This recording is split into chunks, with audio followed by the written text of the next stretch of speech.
Love Serye TV. Billionaire Secret Mission. Tunghayan na po natin ang ikalawang bahagi. Inaatake ng mood swing si Gracia ng araw na yon. Una dahil sa stress na nararamdaman niya sa nalalapit na anniversary ng kanilang university na sumabay sa dami ng requirements na kailangang ayusin.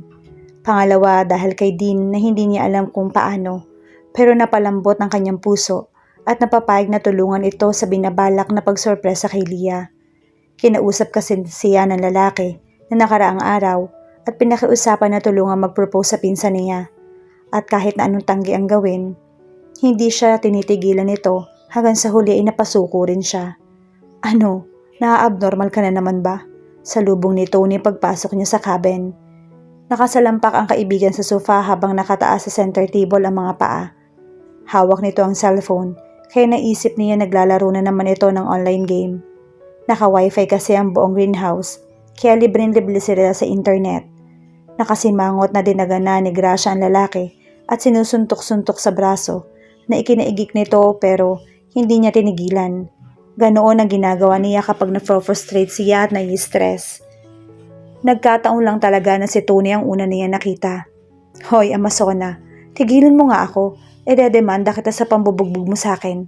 Saway nito at pilit siyang nilalayo. Pero ikinawit lang niya ang braso sa braso ng lalaki at kinagat ang biceps na ikinasinghap nito. Isa kang animal, Gracia. Reklamo nito habang patuloy sa pagsubok na mapalayo siya rito. Kayong dalawa, ano ginagawa niyong kalokohan na naman? Biglang tumigil si Gracia sa panggigigil kay Tony. Binalingan niya ang pinanggalingan ng boses at nakita ang kaibigan kasama si Red at Chan na nakatayo sa pinto. Ang iba sa mga ito ay nanlalaki ang mga mata, samantalang si Chan ay umiling-iling. Kunot na kunot ang noon nito. Salamat sa Diyos, dumating kayo. Iligtas niyo nga ako sa babaeng to. Bigla na lang akong sinunggaban at binugbog. Kinagat pa ako. Sinamantala ni Tony ang pagkaluwag ng kapit ni Gracia kaya nakawala ito. Umayos naman siya ng upo at tumalukip-kip na tinitingnan ng mga kaibigan. Hindi lang ako naturukan ng pampakalma, kaya inaatake ako ng kabaliwan. Balewala at sarkastikong pagbibigay niyang alam. Kabisado na ng mga kaibigan ang kanyang ugali, kaya hindi na bago ang pagiging sarkastiko niya kung minsan. Tigilan niyo na yan, mag-practice na tayo. Tawagan niyo na ang iba para maaga tayong matapos, may date pa ako.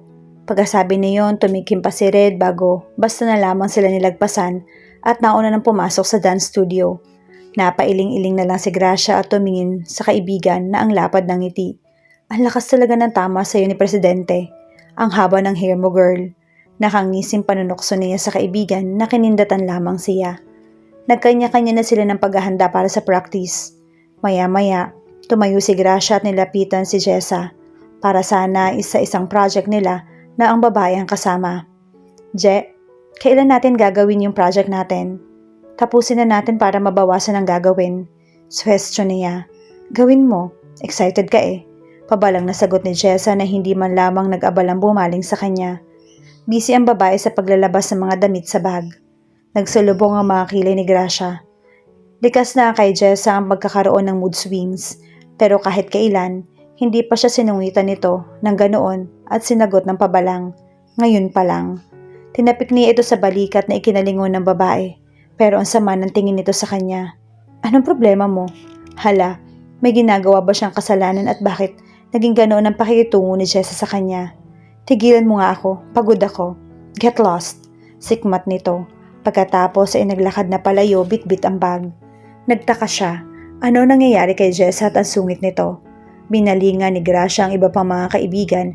Nasa salas pero salubong lang ang mga kilay ng mga ito. Sa huli ay nagkibit-balikat na lamang siya at nagpakabisi sa pag-aayos ng mga gamit. Baka sinusumpong lang ng topak si Jessa at mamaya ay maging okay na rin. Papunta si Jared ng mga sandaling iyon sa university. Yayayain niya si Gracia na magpunta sa mall para makapag-banding sila. 5 araw na kasi siya sa Pilipinas pero hindi pa rin umuusad ang plano niya. Pangatlong beses pa lamang niya makikita at makakasama si Gracia kapag pumayag itong sumama sa kanya. Nalaman niya na busy ang babae at ang grupo nito sa pagpapractice para daw sa anniversary ng school. Kaya nga nakontento na lamang siya sa pakikipag-usap kay Gracia sa Facebook Messenger at sa text. Para siyang timang na kumukuha ng mga impormasyon at naghahanap ng kahit na anong katangian ni Gracia na hindi maganda. Pero hanggang ngayon, bigo pa rin siya. Panay kabutihan kasi ang pinapakita nito sa kanya. Maging ang mga komento ni Tony tungkol sa dalaga ay magaganda. Paano pala kung wala talagang pangit sa ugali nito at tama nga ang lola niya na ito ang babaeng nararapat para sa kanya. Ano ang gagawin niya para hindi matuloy ang kasal nila? Nasa ganoong pag-iisip si Jared nang biglang tumunog ang cellphone niya. Isinuot niya ang earphone na nakakabit sa gadget bago pinindot ang answer button nang makita ang kakambal ang tumatawag. "Hey, I have a surprise for you." Masiglang salubong nito. "What is it?" Napangiting tanong niya. Expects his twin sister to be so full of energy. Hindi tuloy niya maiwasang mamiss si Jaya kahit na 5 araw pa lamang silang hindi nagkikita. Kahit paano kasi ay nakakausap niya ito at ang iba pang miyembro ng pamilya nila. "Because I've missed you, I'm in the Philippines right now. Actually, I'm on my way to your house. Are you home?" Excited pa rin ang pagbabalita ni Jaya. Parang gustong bawiin ni Jared ang sinasabi dahil sa ibinalita ng kakambal. Nasa Pilipinas ngayon si Jaya, pero bakit? Anong gagawin nito sa bansa kung may negosyo rin itong inaasikaso sa Amerika? "Hey, are you still there?" Yeah. Wala ako sa bahay ngayon, baby girl. Papunta ako sa school ni Gracia para yayain siyang lumabas. Kung gusto mo, magpahinga ka na lang muna at mamaya na lang tayo magkita pagdating mo. Nandun naman si Yaya Lina para samahan ka. Malumanay na sagot niya. Hindi niya alam kung bakit pero biglang kumabog ang dibdib dahil sa nalamang nasa Pilipinas na ang kapatid. Baka masira ang lahat ng plano niya. "Ano nga uli ang plano mo?" Tanong ng isang bahagi ng isip na ikinailing-iling na lang niya. Ayaw na munang isipin ni Jared ang bagay na yon. Hanggang maaari ayaw niyang ma-stress dahil sa mga plano. Habang lumilipas kasi ang mga araw, nare-realize niya na gusto ring i-enjoy ang pananatili sa bansa. Bihira lang niyang magawa na magpunta sa Pilipinas, kaya susulitin niya na. It's like hitting 2 birds in 1 stone. Katatapos lang mag-practice ng dance troupe para sa araw na iyon at lahat sila ay pagod na pagod. Kaya napagpasyahan nilang umuwi na at huwag na munang gumimik. "Gracia, sabay na tayong umuwi. Magluluto daw si tita para sabay-sabay tayong kumain." Pagbibigay alam ni Leah paglabas nila ng cabin. Umabresyete pa ito sa kanya. "Mauna ka na, Leah. Magpapahatid ka kay Dean para mas safe. May dadaanan lang ako sandali. Tapos uuwi na rin ako. Hintayin niyo ako. Sasabay akong kumain sa inyo." Wala sa mood si Gracia kaya hindi magawa makapagbiro kahit na ng pinsan lang niya. Naapektuhan lang siguro siya sa mood ni Jessa. Hanggang na mga sandaling iyon kasi ay hindi pa rin siya kinakausap at iniirapan lang. Inalis ni Leah ang braso na kaabresyete sa kanya at pinigilan itong maglakad. Pagkatapos ay pinili siyang humarap dito. "Are you okay? May problema ka ba?" Salubong ang mga kilay na tanong nito. "I'm fine. May dadaanan lang talaga ako. Tapos uuwi na rin ako.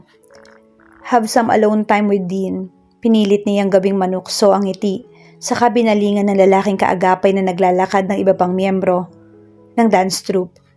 "Dean, ihatid mo na si Leah ha. May pupuntahan lang ako." Utos niya. Tinanguan naman siya ni Dean at sinaluduhan. Agad din na lumapit ang lalaki kay Leah na ang bumaling uli sa kanya ay salubong pa rin ang mga kilay. Pagkatapos magpaalam sa mga kaibigan ay nauna na si Gracia. Nagmamadali siyang lumabas ng greenhouse para maunahan ng mga ito. Iwas tanong din iyon mula sa mga observant na makaibigan. Nang sa wakas ay makalabas ng campus, binagala na niya ang paglalakad. Hindi niya alam kung saan siya pupunta. Ang gusto lang niya ay mapag-isa. May ganoon siyang mood kung minsan. Kahit sabihin ng mga kakilala na masayahin at luka-luka, may mga oras kasi na nalulungkot at nag-iimo rin siya. "Gracia." Natigilan sa paglalakad nang marinig ang pagtawag na iyon sa pangalan niya. At kahit na 2 beses pa lang na nakita ang personal, kabisado na rin niya ang tono ng boses na iyon. Dahil doon, kaya hindi niya na binilisan ang paglingon sa may-ari niyon. Naglalakad na palapit sa kanya si Jared na maluwang ang pagkakangiti habang nakapamulsa. Hindi niya maintindihan ang dahilan kung bakit parang biglang gumaan ang pakiramdam kaya madali ang pag-alpas ng ngiti sa mga labi. Na parang naalis ang lahat ng sapi sa katawan na kanina lang ay nararamdaman niya dahil nasilayan na lang ang mukhang gwapong-gwapo ng lalaki. Dahil siguro sa dimples niya na pinakamaganda na yatang katangi ang nakita nito sa kanya. Komento ng isang bahagi ng isip ni Graciel. Magaan ang kanyang loob kay Jared. Kahit na hindi pa ganoon kakilala ang lalaki. Para kasing kapag kasama ito, walang dahilan para malungkot. Walang dahilan para umatake ang kanyang mood swings. At walang dahilan para sumimangot siya. "How are you?" Tanong niya nang sa wakas ay makalapit ito sa kanya. Lalong lumuwang ang pagkakangiti ni Jared. "I'm fine," sagot nito. "Actually, ikaw talaga yung pinunta ko rito. Yayayain sana kitang kumain sa labas. Tapos ako na rin na maghahatid sa'yo." Alanganin pa itong umiti. Lihim niyang nakagat ang ibabang labi. Shit, kailan pa siya naging cute na ganito? Ang cute na lalaki para bang nagpapakute din ang dating. Siguro hindi siya aware na napaka-adorable niyang tingnan sa itsura niya ngayon. Sabi ng isang bahagi ng isip niya. Sure, wala naman akong gagawin ngayon. Natagpuan na lamang niya ang sarili na sinasabi iyon. Biglang nagliwanag ang buong mukha ni Jared at kahit pa papadilim na, parang bumalik ang araw sa paligid niya dahil sa itsura nito. Naku po, ano ba talaga nangyayari sa akin? Ginagamitan kaya ako ng gayuman ng lalaking to? Ngayon lang naging ganoon kaapektado si Graciel pagdating sa isang lalaki. Yung bawat kilos nalalagay niya ng mali siya. Ni minsan hindi niya iyon naramdaman sa kahit na sinong lalaking nakakasalamuha. Kahit sa pinakamalapit na mga kaibigan lalaki, walang kahit katiting na epekto na gaya ng ipinaparamdam sa kanya ng existence ni Jared. Well, then let's go. Para hindi tayo gaanong gabihin. May gusto ka bang kainin? Any suggestions? Tanong nito. Magkaagapay na sila naglakad papunta sa pinaparadahan ng sasakyan ng lalaki. Napangiti naman siya. Dahil pinaganda ni Jared ang mood dahil sa pag-effort na yayain siyang lumabas, bigla tuloy siya nag-crave sa mga pagkaing matatamis. Know a perfect place to eat. Tanging isinagot na lamang niya, nginitiin ito ng matamis. Kapag natikman ng lalaki ang mga pagkain doon, siguradong babalik-balikan nito iyon. Sana ako pa rin ang lagi niyang kasama kapag nangyari yon. Loser. Napasimangot si Jared sa malakas na pagkakasabi ni Graciel ng salitang iyon. Nasa sweets to go ng mga sandaling iyon ng dalawa dahil doon napili ng babae na kumain. Masasarap ang pastries sa restaurant, kaya kahit na busog na sa pagkain ng usual dinner, hindi niya napigilan ang sarili na lantakan ng choco mousse at yama cake na in-order ni Graciel para sa kanila. Masarap din ang kape kaya nakadalawang tasa tuloy siya. Pagkatapos kumain, dumiretso sila sa arcade section ng lugar para maglaro. Ipinagyayabang kasi ni Graciel na hindi niya kailangan pumunta sa mall para makapag-arcade dahil may isang store na may ganoon. Mas magaganda pa kaysa sa mga mall.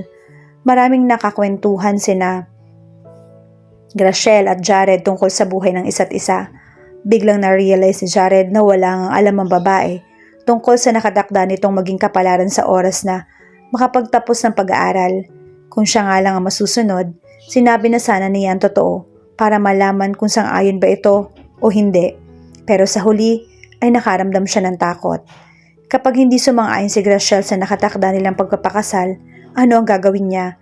At kapag nagbago ang pagtingin nito sa kanya pagkatapos na malaman ng totoo, ano ang mangyayari sa kanya? At bakit siya affected sa mga pagiging sagot ng babae sa mga tanong niya? Sa mga sandaling kasama ang babae, nalilimutan niya ang totoong pakay sa paglapit dito. Mas nananaig kasi ang kagustuhan niyang kilalanin pa ito ng lubos at lalong mapalapit dito. He knew that he must be crazy, but damn, he thought he got a major crush on someone at itatago na lamang niya yun sa pangalang Graciel. I'm doomed. Kaya mula ngayon, kakalimutan na niya ng tuluyan ng planong gawin. E-enjoy na lang niya ang bawat oras at araw na kasama ang dalaga. Kikilalanin niya ito ng lubos at hahanap ng tamang tiyempo bago sabihin ang totoo. Dahil gusto niya na sa kanya manggaling ang totoong relasyon nila sa isa't isa. Uwi na tayo? Pagod na ako. Magpapahinga ako maghapon bukas dahil may practice pa kami sa hapon. Maya-maya ay yaya ni Graciel na nagpabalik kay Jared sa kasalukuyan. Ibinabana nito ang baril-barilang hawak at nilapitan ang kinaroroonan ng bag nila. Thank you for today, Jared. Nag-enjoy talaga ako. Sabi nito na ipinakita ang pinakamagandang ngiti. Ang pinakamagandang ngiti na yatang nakita niya na pag-aari ng isang babae. You're welcome. Kung gusto mo araw-araw pa natin gawin to, okay lang naman sa akin. Suwestyon niya na ginantihan ng malapad ng ngiti nito. Kumislap ang mga mata ni Graciel at ang puso niya hayun at naging abnormal na naman. Sa 3 beses na nakikita at nakakasama ito, palaging ganoon na nagiging reaksyon ng puso niya. Nagiging abnormal ang tibok niyon. Confirmed. Really? Aasahan ko yan, okay lang? Minsan isama natin si Tony para madagdagan yung thrill. Magaling din ang isang yun eh. Suwestyon nito. Medyo nabawasan ang sayang nararamdaman ni Jared. Para kasing hindi maganda sa pakiramdam na may kasama silang iba. Parang gusto na lamang niyang silang dalawa lang ang magkasama. At kailan pa siya naging possessive sa isang tao? Hindi ko rin alam. Sure, yayain natin si Tony minsan para may iba rin tayong kasama. Pagsang-ayon na lang niya. Kinuha na niya ang bag at sinabayan ng maglakad ang babae palabas ng arcade area. Nagpaalam ito sa mga staff nang madaan sila sa cafe bago tuluyang lumabas sa establishmento. Sisiguraduhin ni Jared na babalik doon at sisiguruhin hindi nakasama si Graciel kapag nangyari yon. Dahil wala siyang nakikita na ibang gustong makasama kundi ang babae lang. You're hopeless.